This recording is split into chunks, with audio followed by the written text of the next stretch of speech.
Hi, everybody. Chris Lipper on the bus, small business owner coaching. And today's class is a sales training class, and we are doing a best of series where we tend to do towards the end of the year, which we are getting towards. And we're going to revisit some of our favorite chapters, this one being chapter 1 in the On the Bus workbook. And we'll listen to the audible version of it. And the chapter is titled Networking versus Not Working. So let's just jump right into it and see where it all goes. With any luck, this will be it. Yes, here we go. Let me know if you can't hear the sound. Just thumbs up if you can hear it okay. Here we go. Chapter 1. Networking versus Not Working. This works virtually or in person. Questions to ask yourself before we start. Are you a professional or are you winging it? Are you networking currently? Are you planning on networking? Why are you going to network? What do you think of networking? Is it kind of intimidating, walking into a room, Zoom or otherwise, of 100 or 200 people? Do you think that networking works? Do you think that the events you go to are no good? Why do you network? Have you given up on networking? / are you afraid to start networking? My questions and answers for you.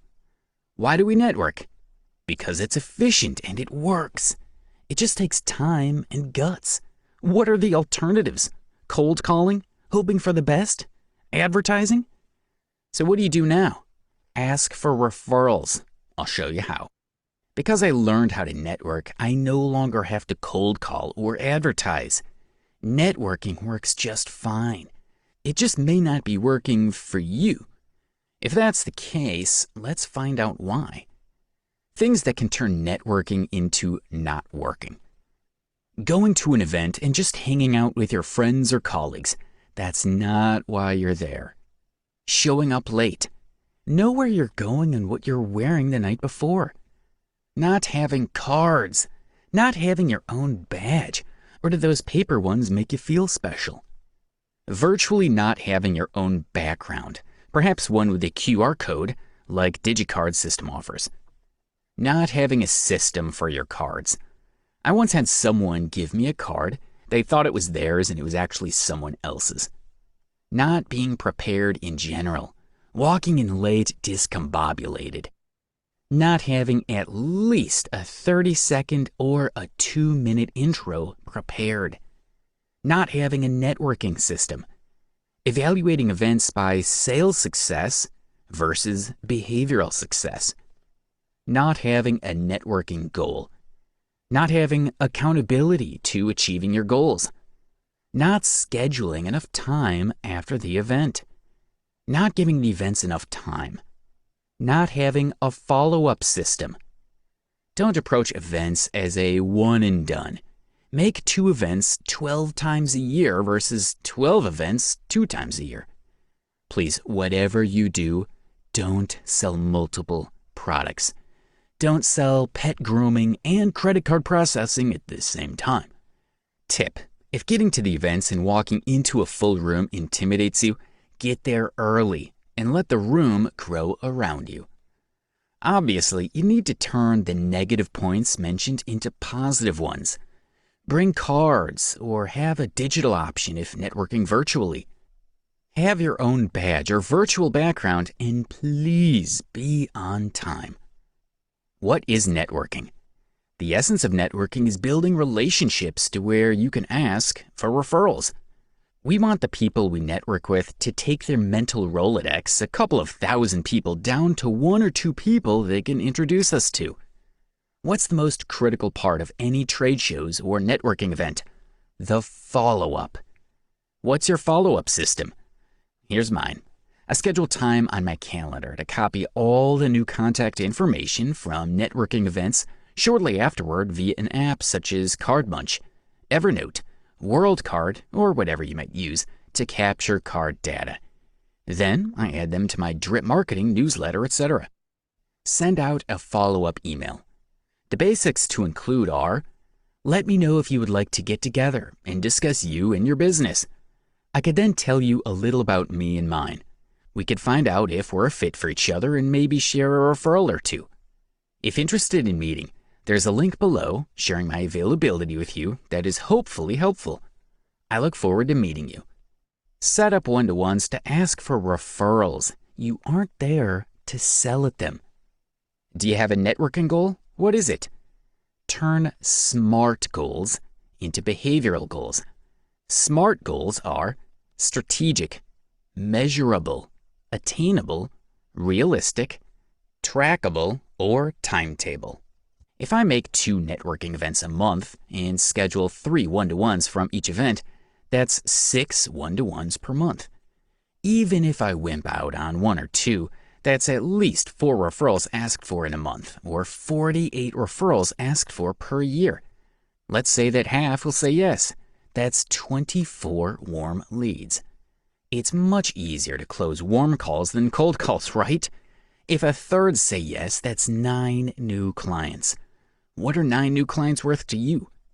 Tip: coach people on how to give you a referral. I always let people know that I like an email introduction.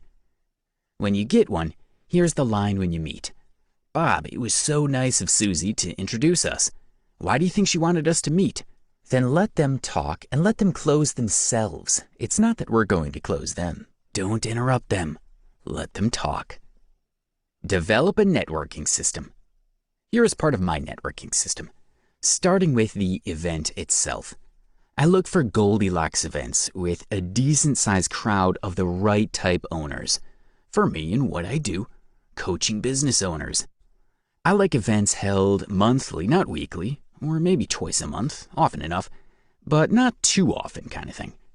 I'll walk in early, shake a few hands, circle back to the door, greeting people as they come in, picking off badges. I'll ask everyone what they do, and depending on their answer, wish them a great morning and point out where the coffee is or suggest we meet for a one-to-one meeting in the near future, scheduling the appointment. At many events, you can be sent a list of who will be attending, who signed up before the event. Figure out who you want to connect with from this list. Then you can ask there to be introduced to them. I give myself a networking goal, let's say 4 one-to-one appointments set up with people I don't already know at bigger events, maybe 2 at smaller events. So if I can get 1 or 2 at the door, I only have a few more to go.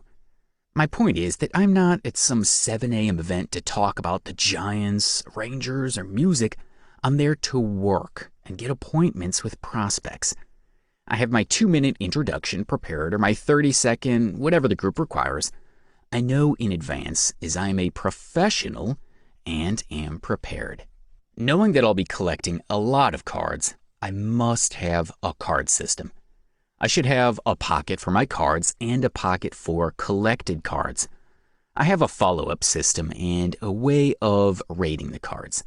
I rate mine 1 to 5, 1 being cards with an AOL email address, 2 having a P.O. box, 3 having no address at all and a Gmail address, 4 being a great center of influence, and 5 as an ideal prospect. Schedule time after the event for your follow-up. I have it on my calendar directly after the event. You can use it for implementing cards if nothing else. Always have more time than needed after the event on your calendar. What if your ideal prospect is there? It would be a shame if you had to rush out of there without a proper conversation as you crammed too much onto your schedule for that morning. I'll have a rating system evaluating the prospect's potential or center of influence so I know how I want to follow up. Generally, I'll send a follow-up email that goes something like this discussed in a later chapter. It was nice meeting you this morning. If interested in having a one-to-one meeting to get to know each other and our businesses better, I would be open to that. In the meantime, I would like to add you to my monthly newsletter list if that's okay with you. I have a link below for scheduling with the hopes of that being more convenient for you. We will then meet with the intent of asking for a referral, not selling them. They can refer themselves if they like. I suggest connecting and going through their LinkedIn list before the meeting. Networking etiquette. Please be on time and be attentive. Be respectful of the venue, the event, and the people. Most important is to be respectful of other people. Networking works best when we like you. When someone is sharing their 2-minute intro, at least pretend to be paying attention. Treat people the way you want to be treated. If they want participation, join in. If they don't and have their own things going on, let them go. Don't offer to help them or add your own jokes. Dress appropriately and act accordingly. You are at a networking event. Don't act like you're at a sporting event. If the event has rules, follow them. Try to fit in more than stand out negatively. Be engaging, not controversial. If for some reason you're going to come late, go in there quickly and quietly. Don't feel you need to high-five everyone on the way in. You missed that chance. After the event, follow up appropriately the real possibilities, the people you clicked with, the people who can use your products. Don't ever spam the lists. Don't pretend to have met someone you didn't. Please don't sell multiple products. Review. Questions to help you prepare for your networking system. Are you a professional or are you winging it? Who is holding you accountable? How do you hold yourself accountable? Give yourself goals. How do you know what a good event is? What do you look for in a networking event? A lot of questions here, and I hope that by now you have the feeling that you are no longer just going to wing it.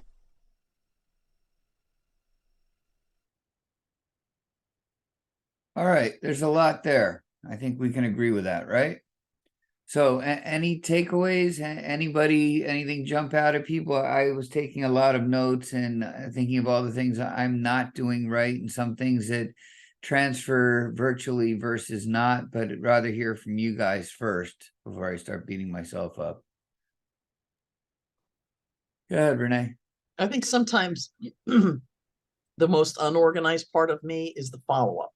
Like I got an Excel going, I got a calendar going, I've got all these things going to remind me to follow up, and I think I just started using an Excel. It seems to be keeping me a little more organized because then I have like the next date to follow up after I followed up already, and how many times do you want to follow up before you just say, this is a dead lead or whatever. So that's probably my most difficult thing. But I have a question, and David, you're on here, you're a tech guy, so maybe it's a tech question. But when we book a meeting and we copy someone, we invite someone to the meeting, right? So if we take notes in there, do they see the notes if they're invited to the meeting? Yeah, if you type it within the body of the invite, sure they would. Because that would be an easy way to do it, right? But we may not want to share the notes if we're going to say, oh, this guy's a dud. But that would be a simple way of doing that. And then we could go back and look. But all right, it was just a thought. Because I'm with you, Renee. My follow-up is my weakest part. And it's the most important part. And I don't have the discipline with the CRM. What else we have? John, did anything jump out at you? The thing that jumped out me at the most was to connect on LinkedIn before we meet so that you can go through their contacts. That's something that I haven't done. And I think a quick look through their contacts might reveal exactly who you want to be introduced to. So you can say, so I noticed you're connect with Joe. How well do you know him? Is that somebody you can introduce me to? Wonderful.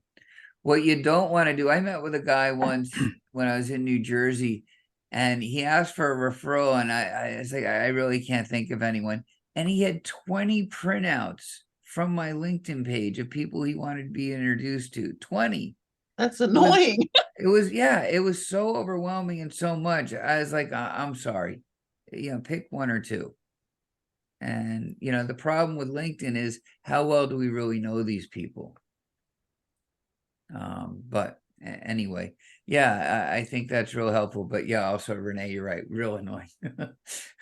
David, how about you? What jumped out for you? Well, it talks a lot about going to a networking event No, it's implied that it's all in person. You're going there early. How does that apply to a virtual event? Same thing. You can go early. You know, the host can let you in, and you know you're one of the cool kids if you got let in, because they have that ability. I notice right away on the events I'm not let into and I sit in the waiting room, and that's fine. I wish there was networking within the waiting room. I think Zoom misses the mark on that a little bit, and if I was going to design Zoom, I would let everybody in the waiting room talk. No reason not to. You know, it's like the hallway before coming in. That's why I like some of our other platforms better. But you can always show up early. You can still greet. You can be one of those people that say, "Good morning, how are you?" You know, JoJo has made a living on blurting, you know, at events. Everybody knows who she is everywhere she goes. So you can certainly find something within your comfort zone. Does that help? Yes. Yeah. So some of the notes I wrote down, just so you know that follow up, I'm falling short here, and I need to figure out a way of taking better notes, because you know, I take the notes, but I don't always look them up, or it's I can't remember who I was looking up. So I have the notes and the person, but if you can't remember their name, and like sometimes I try to do it at the end of the week and do the week in review and kind of go through, but I really need to do it after each appointment. And that's another area where I'm falling short, is because of these calendar invite links. We all go through this, right? Our days, some days flow without a break. Yeah, just one event after another, it doesn't stop. My Fridays are like that. I don't understand why in California my Fridays are my busiest day of the week. It used to be the opposite. But here it feels like the momentum grows throughout the week, that, you know, Wednesday, Thursday, Friday, it's a river, man. It doesn't stop. And I don't know, maybe I need to go back to booking hour-and-a-half appointments or half-hour appointments with a buffer in between somehow. I need to get better at this, and because it's important stuff. Yeah, and then there's some cushion if I want to go longer with someone. I need that rating system, that 1 through 5 that we write on cards, that needs to be included in my notes. And my opinion has changed on the AOL email addresses. They're now a great prospect. It depends on your industry and the business that you are in. When I was doing trade shows, when I was inventing, that statement was true. But coaching, that's a real coaching opportunity. That if you see someone with a Gmail address and they have a domain, that's a coaching opportunity. And it could start and lead to something more. So I still put the rating in the top right corner of where I'm keeping the notes. I'm not managing my calendar well. I need to do better at that. And then the question was, can we put notes in the calendar? The thing I am doing well is finding better events. I'm pretty quick to get bad events out of my life. Either I don't like how they're run, they're too guru-based, the level, like I used to go to a lot of alignable events. You know, they have a ton of them, and there's so many people on them, and they're okay, but the caliber of people just isn't there for me. No offense to anyone who might be listening to this, but it's just not the caliber I want. Where H7, for example, I don't love everything about H7, but the caliber of people is dynamite. It's a much higher level. And then you got things like BNI and Master Networks where it's somewhat in between. So we got to find our own Goldilocks events. Beats is another one that I enjoy, both the caliber and the way they're run. So, and of course, our meetings, Vang.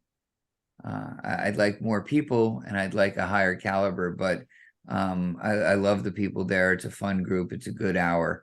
And there is business there for all of us. So that's my thought there. Any other comments or thoughts? Okay, I'll stop the recording.